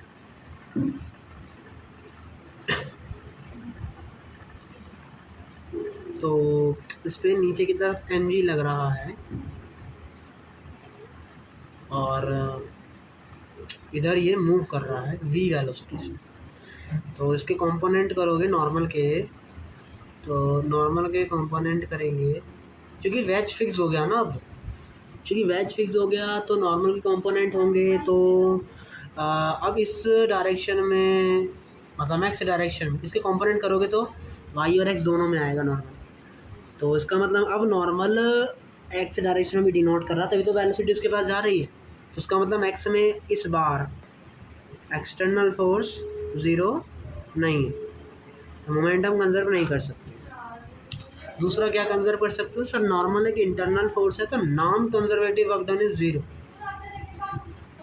तो इसका मतलब k1 प्लस u1 बराबर k2 प्लस u2 लगा सकते हो। उससे क्या फ़ायदा आएगा सर, हमें मैक्सिमम हाइट निकालना है। मैक्सिमम हाइट निकालने के लिए और वेलोसिटी चाहिए, तो शायद वेलोसिटी कुछ मिल जाए, कुछ लफड़ा आ जाए, कुछ मसाला तैयार हो जाए। वह जब ये इनिशियल रेस्ट पर थे तो दोनों का तो कोई पोटेंशियल नहीं होता। इसका वेलोसिटी है नहीं, इसका है, तो half M v naught square.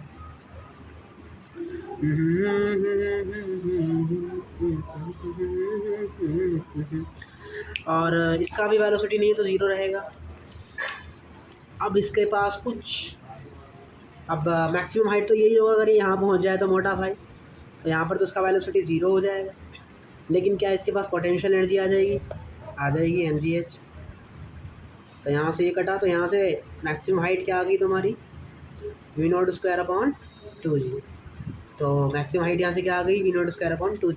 तो आपको ऐसे जो है यहाँ पे क्वेश्चन लगाने हैं, ऐसे काम करना है। अब आप देखिए अब आप कैसे करेंगे। अब दोनों ही मूव कर रहे हैं। अब ये फिक्स नहीं है सर, ठीक है, फिक्स नहीं है तो क्या कहानी रहेगा। चूँकि फिक्स नहीं है तो आप दोनों डायरेक्शन आगे मूव कर रही हैं, तो इसका मतलब आप अब जो एक्सटर्नल फोर्स होगा ना वो कैंसल आउट हो जाएगा। कैसे, इस पे एक्स की डायरेक्शन में इधर फोर्स लगेगा, इस पे एक्स की डायरेक्शन में इधर फोर्स लगेगा, जो कि दूसरे क्या कर देंगे, कैंसल आउट कर देंगे। और वाई में तो कंजर्व होता ही नहीं, तो इसका मतलब अब आप एफ एक्सटर्नल यानी ज़ीरो लगा सकते हो मोटा भाई। ठीक है, आई होप आप समझ गए होंगे। तो पूरा क्यों बनाना, वो इसी को कॉपी कर लेते हैं। देखो एक तो मेरा बहुत सुंदर लग रहा है डायग्राम, बहुत ज़्यादा ही सुंदर। काम चलाइए, गरीब आदमी है भैया, समझ में आ रहा है ठीक है, नहीं आ रहा तो कुछ नहीं कर सकते। दिस इज़ माई बेस्ट, इससे ज़्यादा हम नहीं बोल सकते। चलिए, बाकी टॉपिक इज़ वेरी टफ, बिल्कुल टफ है टॉपिक भाई, बिल्कुल टफ है टॉपिक, हल्के में मत लेना। इसका मास 2m दिया है, ठीक है। अब इस पर नॉर्मल लगेगा और नीचे 2m। तो वाई में तो आप नहीं लगा सकते ना, एक्स में लगेगा एक्सटर्नल फोर्स, ठीक है। ये इसके पास यहाँ पर पहुँचेगा ना तो कुछ इसके पास वेलोसिटी आ जाएगी v1, और इसके पास भी इसी डायरेक्शन में v1 वेलोसिटी आएगी। तो स्टार्टिंग में mv0 था और अब इस पर 2mv1 हो गया, और इस वाले ब्लॉक पर भी क्या हो गया है, mv1 हो गया है। तो ये 3mv1 हो जाएगा, मास मास मास, तो v1 का वैल्यू क्या हो गया, v0/3। तो इस वेलोसिटी से आपका जो ब्लॉक है या वेज है वो मूव करेगा। अब नॉन कंजर्वेटिव फोर्स जीरो है, तो k1 + u1 बराबर क्या हो जाएगा, k2 + u2। अब k1 + u1 बराबर k2 + u2 हो गया, तो अब क्या लगा सकते हो, हाफ mv² बराबर फिर से हाफ mv²। अब वेलोसिटी ज़ीरो नहीं होगा क्योंकि दोनों मूव कर रहे हैं सर, समझ गया आप। और अब उस वाले ब्लॉक पर mgh भी लग जाएगा, तो हाफ + हाफ 3m, और v1 की जगह क्या लिख सकते हो, v0/3 का स्क्वायर, मतलब v0² 9 प्लस mgh, और यहाँ हाफ mv0², m 3 1/6, इधर आके 1/2 - 1/6, तो कितना हो जाएगा ये 5, कितना हो जाएगा ये mv0²/6 माइनस हाफ mv0², तो हाफ में से कितना घटाना, 6, 3 और -1 मतलब 2, तो 2/6 मतलब 1/3। तो कितना आंसर आ गया यहाँ से, v0²/3g बराबर क्या आ जाएगी हमारी मैक्सिमम हाइट आ जाएगी। कैलकुलेशन तो आती है, बच्चों वाली है। तो आई होप आपको समझ में आ गया होगा कि इन क्वेश्चनों को करना कैसे। आपको सिर्फ 3 टूल लगाना है वो, अगर आपने वो 3 टूल लगाना सीख लिया तो यू गो इन हेवन, आप स्वर्ग पहुंच जाएंगे, अरे मर नहीं जाओगे, आपको मज़ा आ जाएगा, आनंद आ जाएगा। और कसम से हमने इन कॉन्सेप्ट को समझ लिया, और अगर ये मेंस में भी आ जाएगा तो मुझे नहीं लगता कि ये कठिन है, ठीक है। मेंस लेवल भी शायद पूछ ले तो कुछ कठिन नहीं है इसमें, अपने जान होना चाहिए करने के लिए, कुछ भी नहीं है ये क्वेश्चन, बहुत इजी है, आप इजीली कर सकते हैं इसको, ठीक है। आई होप आपको ये समझ में आ गया होगा। आपको मैंने ये क्वेश्चन होमवर्क में दिया है, आप शुड ट्राई, आप ज़रूर ट्राई करिए उसे करने का। उसका डिस्कशन हम कल करेंगे, ठीक है। अभी हम अपना नेक्स्ट टॉपिक पढ़ते हैं। आज छोटा क्लास नहीं रखेंगे, आज बड़ा क्लास रखेंगे क्योंकि कल हमें ये चैप्टर आपका फिनिश करना है। कुछ क्वेश्चन और करेंगे, फिर कॉलिजन स्टार्ट करेंगे, और कॉलिजन के बेसिक्स को जानेंगे और उसके बाद हम अपनी आज की क्लास को एंड करेंगे। ठीक है, कॉलिजन के बेसिक्स जानने के बाद कल आपका लेक्चर होगा। आज कौन सा लेक्चर था ये? आज लेक्चर कौन सा था? शायद लेक्चर नंबर 6 था आज, है ना। आज लेक्चर नंबर 6 है। कुछ थ्योरी डिस्कस करेंगे कॉलिजन की और कुछ क्वेश्चन करेंगे और उसके बाद आज की क्लास को एंड करेंगे। ठीक है, लेकिन हाँ, बिना प्रैक्टिस के कुछ नहीं हो। और कल हम जो होमवर्क में दिए थे 2 क्वेश्चन, उसका कल डिस्कशन करेंगे और कल हम ये चैप्टर फिनिश शुरू करेंगे। ठीक है, और आज आप नया चैप्टर चालू हो रहा है circular motion, be ready for that. Video आने वाला है उसका, हम कोई लापरवाही नहीं करेंगे अपने सिलेबस को पूरा करने। चलिए, अब हम पढ़ने वाले हैं 2 ब्लॉक स्प्रिंग मास सिस्टम। क्या पढ़ने जा रहे हैं हम? 2 ब्लॉक स्प्रिंग मास सिस्टम पर आपको ये सब लगाना हो तो कैसे लगाएंगे?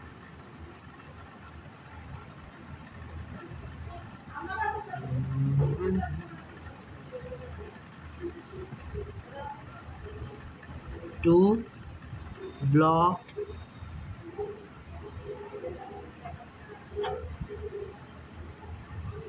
Spring mass system.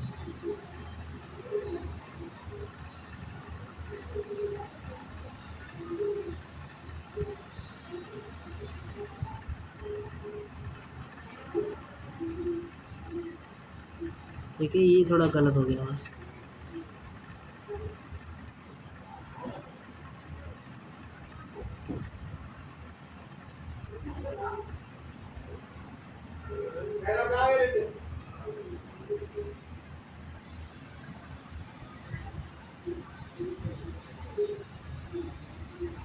To block है ना? अरे क्या बदतमीजी कर रहे सर, अपना काम करो। अरे थोड़ा अच्छा लिखा रहेगा तो मज़ा भी तो आएगा। 2 ब्लॉक स्प्रिंग मास सिस्टम, हाँ।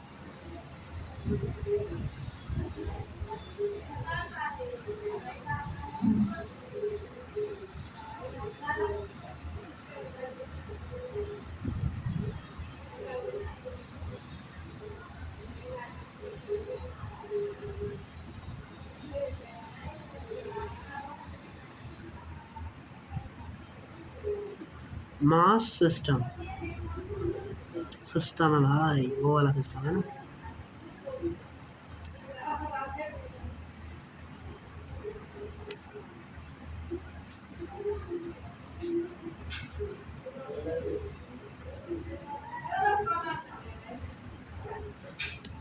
सिस्टम की स्पेलिंग सही है?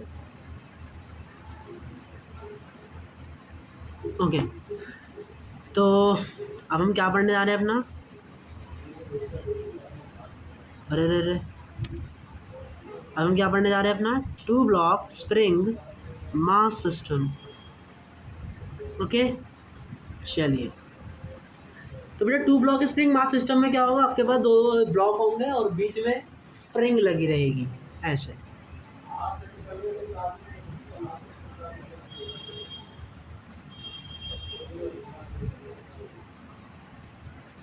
अब स्प्रिंग क्या करेगी? ये नेचुरल लेंथ पर होगा। स्प्रिंग इंटरनल फोर्स होते हैं जो कि इधर पुश करेंगे इसे ब्लॉक को।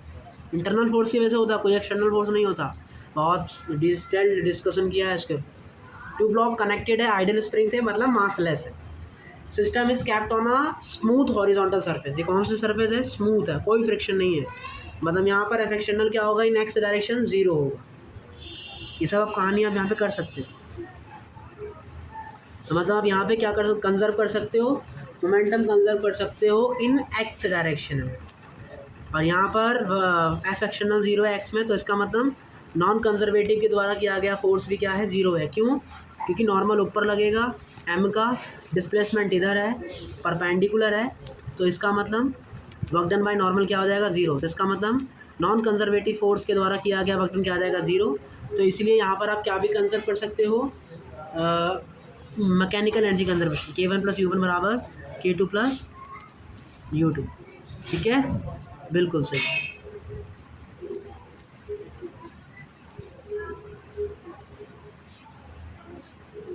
समझना है आपको ये सब।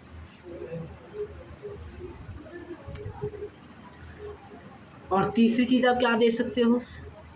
ये कंजर्व है, ये कंजर्व है, और जो सेंटर ऑफ मास भी ज़ीरो होगा, मोमेंटम कंजर्व हो रहा है इसका मतलब। यहाँ पे क्या भी conserve, centre of mass zero होगा कि नहीं, इस UCM ज़ीरो और नॉट। सर वेलोसिटी तो आ रही है, इधर मूव कर रहा है, इधर मूव कर रहा है, तो इसका मतलब इसका जो सेंटर ऑफ मास है वो ज़ीरो भी हो सकता है और ज़ीरो भी नहीं हो सकता। तो इसका मतलब यहाँ पे आप डिस्प्लेसमेंट ऑफ सेंटर ऑफ मास नहीं चेक कर सकते, ठीक है। लेकिन जब मैक्सिमम एलोगेशन आएगा या मैक्सिमम कंप्रेशन आएगा, तब जो वेलोसिटी इसकी होगी वही वेलोसिटी इसकी भी होगी और वही वेलोसिटी सेंटर ऑफ मास की भी होगी। आपको ये याद रख के चलना है। मैंने वैसे पढ़ाया भी है कि जब मैक्सिमम एलोगेशन आएगा तब दोनों ब्लॉक का वेलोसिटी और सेंटर मास का वेलोसिटी सब क्या हो जाएगा, इक्वल हो जाएगा। तो ये आपको याद रखना है और समझते हुए चलना है, ठीक है। ओके, चलिए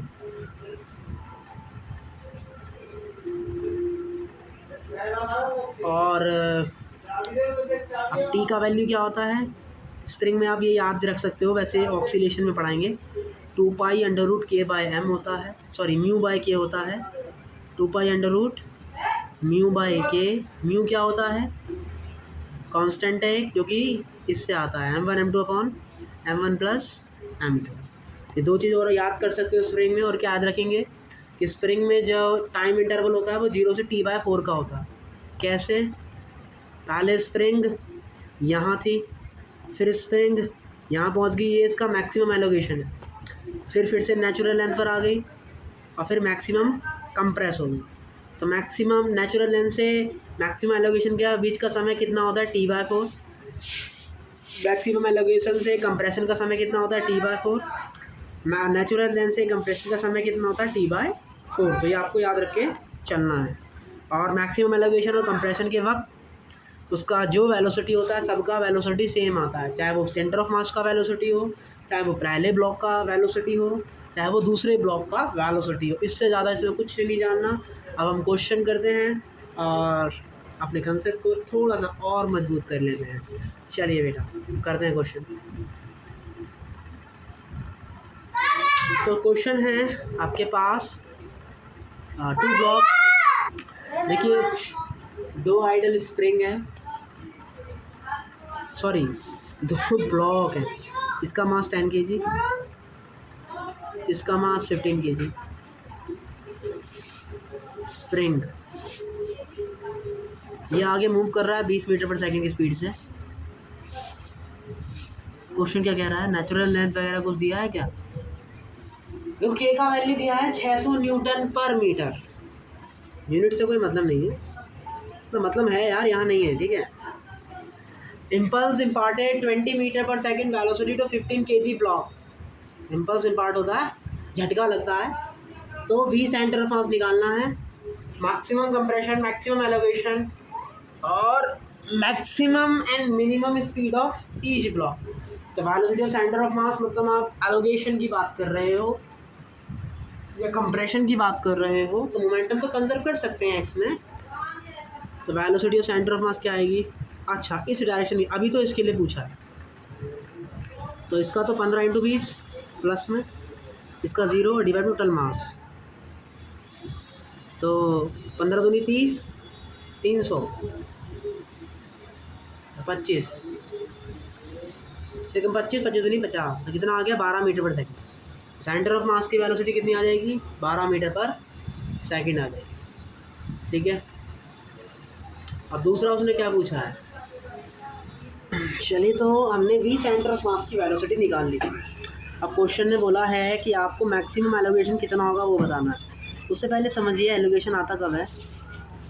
देखिए इसका वेलोसिटी ज़्यादा है, इसका वेलोसिटी कम है, इसका मतलब दोनों के बीच की दूरी बढ़ती जाएगी, बढ़ती जाएगी, बढ़ती जाएगी। एक ऐसा टाइम आएगा तो यहाँ पे एलोगेशन आएगा और अब दोनों की वेलोसिटी क्या हो जाएगी, सेम हो जाएगी, क्योंकि हमने बोला वेलोसिटी ऑफ सेंटर ऑफ मास। अब उसके बाद क्या होगा, मैक्सिमम एलोगेशन पर दोनों का वेलोसिटी सेम हो जाएगा। अब धीरे से होगा क्या, इसका वेलोसिटी बढ़ जाएगा। अब होगा क्या, इसका वेलोसिटी बढ़ जाएगा, डायरेक्शन तो उधर ही रहेगा इसका। अब इसका वेलोसिटी बढ़ जाएगा और उसका वेलोसिटी धीरे धीरे क्या हो जाएगा,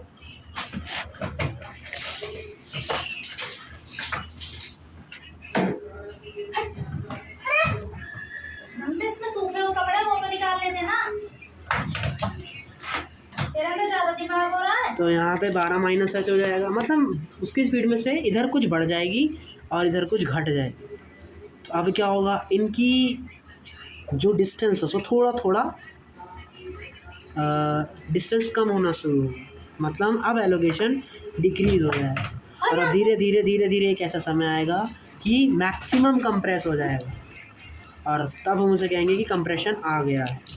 तो एलोगेशन के वक्त इसका धीरे धीरे वेलोसिटी बढ़ता है और इसका वेलोसिटी धीरे धीरे कम होता है। एट मैक्सिमम कंप्रेशन इसका वेलोसिटी बढ़ता है और इसका वेलोसिटी धीरे धीरे कम होता है और फिर हमें क्या मिल जाता है, मैक्सिमम कंप्रेशन मिल जाता है। ये समझना पड़ेगा आपको कि कब कंप्रेशन होता है और कब एलोगेशन होता है। क्वेश्चन ने खाली इतना सा पूछा था कि मैक्सिमम एलोगेशन कितना आएगा।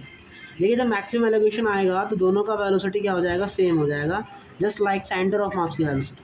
सेंटर ऑफ मास की वेलोसिटी 12 सेंटीमीटर पर सेकेंड है, इसका मतलब इसकी वेलोसिटी भी 12 सेंटीमीटर पर सेकेंड होगी और इसका वेलोसिटी भी 12 सेंटीमीटर पर सेकेंड की होगी। तो यहाँ पर आप क्या लगा सकते हो, आप यहाँ पे WMC 0 है तो मतलब K1 + U1 बराबर K2 + U2 लगा सकते हो और वहाँ से आपको पता लग जाएगा मैक्सिमम एलोगेशन कितना है।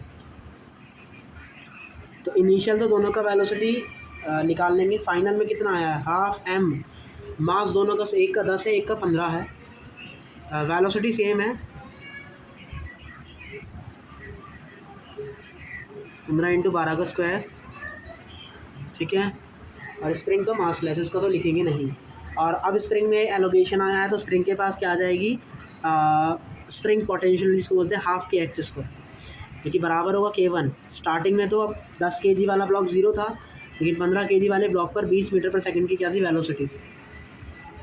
और यहाँ क्या आएगा प्लस में U2।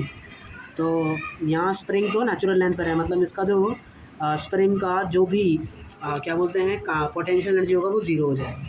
तो हम क्या करेंगे, आप दोनों को बराबर कर लीजिए, 15 10 25, 25/2 मल्टीप्लाई 12 स्क्वायर, इधर आके क्या हो जाएगा 25/2 × 12 का स्क्वायर, और यहाँ पे हाफ kx², हाफ से हाफ कटा, 20 का स्क्वायर 400 होता है और 400 × 15 मतलब 60 होता है। मतलब कितना आ गया, लगभग ये 6000 के समथिंग आ गया। 400 × 15 60, 6000 माइनस 144 × 25, 25 चौके 100 और 25 चौके 100, 25 एकम 25, 3600 में से 6000 माइनस करेंगे तो कितना आएगा, कितना आएगा 2400। और 2400 डिवाइड बाई के का वैल्यू कितना आया है 600। तो x² का वैल्यू कितना आ गया 4 मीटर। मतलब वो मैक्सिमम कितना कंप्रेस होगा, 2 मीटर कंप्रेस होगा, सॉरी एलोगेट होगा। तो कितना एलोगेट होगा, मैक्सिमम 2 मीटर, और इतना ही वो मैक्सिमम कंप्रेस भी होगा। जो क्वेश्चन में पूछा था वो हमने यहाँ पे बता दिया। तो आप इन क्वेश्चनों को ऐसे करो। इसको आप बेसिक से भी कर सकते हो, बस आप बेसिक से कैसे करोगे, पहले आप मोमेंटम कंजर्व लगाओगे, दोनों की वेलोसिटी अलग मानोगे, फिर आप K1 U1 K2 U2 से दूसरा इक्वेशन लाओगे, दोनों इक्वेशन को सॉल्व करोगे, तब जाके आपको V1 V2 मिलेगा। फिर V1 V2 मिलेगा तब आप जाके उसे इक्वेशन में पुट करोगे, उस इक्वेशन में पुट करोगे, फिर आप क्या करोगे, एलोगेशन में लगाओगे, तब जाके आपको क्या मिलेगी, मैक्सिमम कंप्रेशन और एलोगेशन मिलेगा। तो वो सेकंड मेथड होगा जो कि आपको नोट्स में मिल जाएगा, लेकिन हमें लगाना इसी मेथड से ही, काफ़ी अच्छा मेथड। बाकी तो करने का जुगाड़ भी क्या है, जुगाड़ देखिए 20 मीटर पर सेकंड है 15 kg का और इसका 10। एट मैक्सिमम एलोगेशन होगा क्या, इसका वेलोसिटी 12 हो गया और इसका भी 12 हो गया। तो इसका कितना इंक्रीज़ हो गया है, 12 इंक्रीज़ हुआ है, और कितना डिक्रीज़ हो गया है, 8 डिक्रीज़ हो गया। तो वापस जब ये किस पे पहुँचेगा, नेचुरल लेंथ पर, तब क्या होगा, तब इसका वेलोसिटी और 8 कम हो जाएगा। तो यहाँ कितना आ जाएगा, 4 मीटर पर सेकंड हो जाएगा इसका वेलोसिटी, और यहाँ कितना वेलोसिटी हो जाएगा, 24 मीटर पर सेकंड। और अब जब कंप्रेशन आएगा तो अब वेलोसिटी इसका बढ़ेगा और इसका कम होगा। तो कितना बढ़ेगा इसका, 12 होना है ना, कितना होना है, 12 होना है। यहाँ कितना वेलोसिटी इसका बढ़ जाएगा, हमारा इसका 8 वेलोसिटी बढ़ जाएगा और इसका 12 कम हो जाएगा।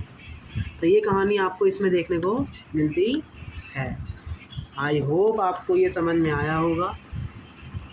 ये जुगाड़ समझ में आया कि नहीं आया? कैसा जुगाड़ है? देखो यार, मैक्सिमम 20 था, मैक्सिमम पे 12 हो गया, कितनी कमी आई? 8 की। अब जब कंप्रेशन होता है, जब एलोगेशन डिक्रीज़ होता है, तो अब इसकी वेलोसिटी भी तो डिक्रीज़ होती है। तो कितना डिक्रीज़ होगी? जितना यहाँ डिक्रीज़ हुई थी, कितना 8। यहाँ भी कितना डिक्रीज़ होगी? 8 डिक्रीज़ होगी।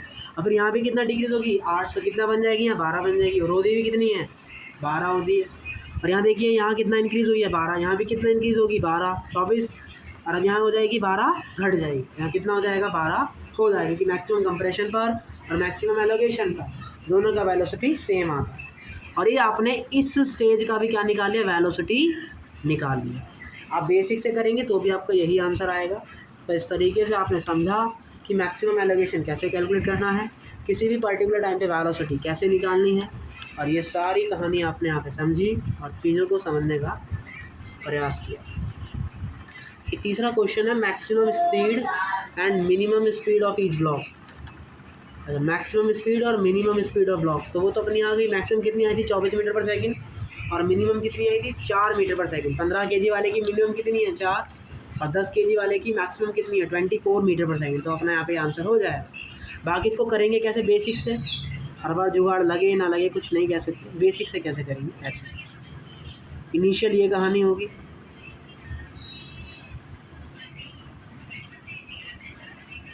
मैक्सिमम कंप्रेशन पर ये कहानी होगी।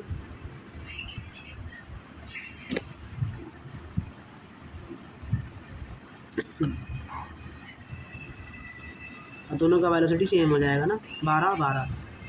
अब क्या होगा? ये थोड़ा कंप्रेस होना शुरू करेगा, तब इसका जो वेलोसिटी होगा वो कम हो जाएगा और इसका वेलोसिटी मैक्सिमम हो जाएगा। तो इसकी वेलोसिटी को आप v1 बोल दीजिए और इसकी वेलोसिटी को v2 बोल दीजिए। अब आप यहाँ से यहाँ के लिए क्या लगा लीजिए? Momentum conservation. और यहाँ से यहाँ तक के लिए क्या लगा लीजिए? MEC।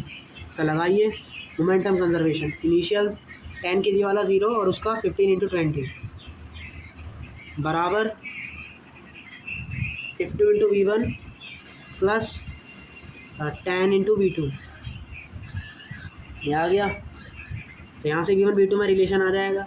अब दूसरा रिलेशन निकालते हैं, k1 u1 बराबर k2 + u2 से।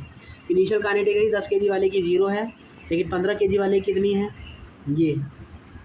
लेकिन इसके पास स्प्रिंग पोटेंशियल एनर्जी है? बिल्कुल नहीं। दूसरे केस में काइनेटिक एनर्जी क्या हो जाएगी?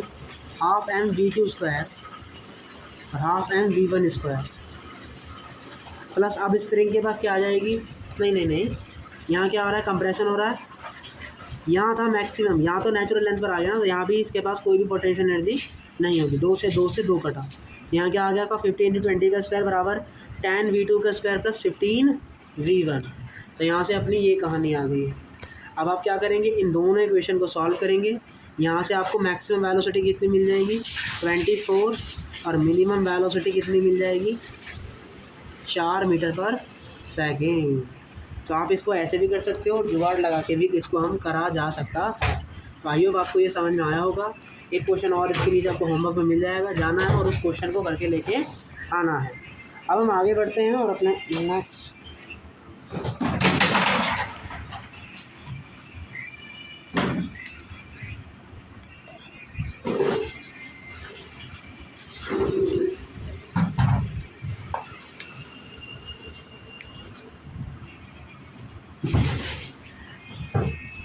तो हम आगे बढ़ते हैं और अब हम अपने टॉपिक को जानते हैं। अभी तक हमने क्या जाना? मैक्सिमम वेलोसिटी कैसे निकालनी है, मिनिमम कैसे निकालना है, पोटेंशियल इसमें मोमेंटम कंजर्वेशन कैसे लगाना है, वगैरह वगैरह। सबका सॉल्यूशन सारे क्वेश्चन नोट्स में मिल जाएंगे। जाइए और रिपीट करिए अपनी चीज़ों को। अब अपना अगला टॉपिक पढ़ते हैं और सिर्फ टॉपिक ही पढ़ेंगे, और वो टॉपिक है कॉलिजन। कॉलिजन क्या होता है? देखिए, कॉलिजन क्या होता है? तो in a physics, collision is an event which 2 or more body exert forces on each other in a relatively very short time. जब कोई भी दो बॉडी बहुत कम समय के लिए आपस में टक्कर करती हैं और वो उसके मोमेंटम में बहुत ज़्यादा चेंज ला देती है, तब आप कहते हो कि कॉलिजन हुआ।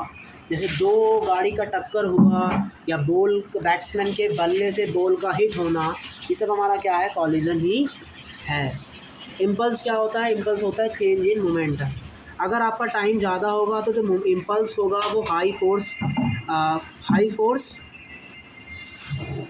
फील करेगा।